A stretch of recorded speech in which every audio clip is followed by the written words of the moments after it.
Yeah, they all have a similar messaging that I explained in the package, but as you mentioned, it happened here at Renaissance High School yesterday morning. Luckily, classes continued, but because of that intense police presence, it really caused some stress and concern, not only for the neighborhood, but for families and students. And the timing is not the best because, as you mentioned, today is count day. So it's very important that every student show up to class so that the district can get the appropriate funding for next year.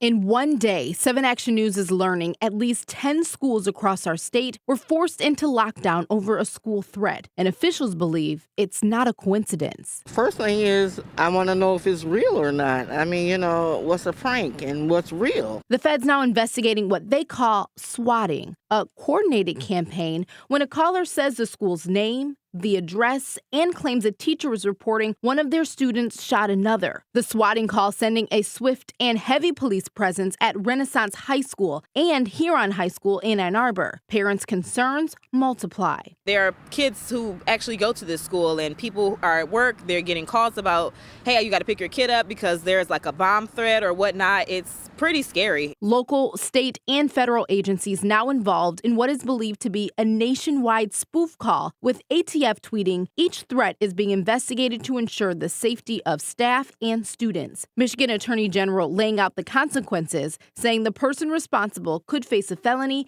and up to a $50,000 fine. Now, whether these are real threats made by those intent on doing harm or just pranks made by kids trying to get a day off, they are real crimes and carry real consequences. Mother of 3, Latia Knight, just wants peace and her children safe. You never know what kind of issues maybe a child is having at home and it's causing them to do these kind of things or, make these kind of threats. I'm not sure, but definitely makes me nervous sending them to school.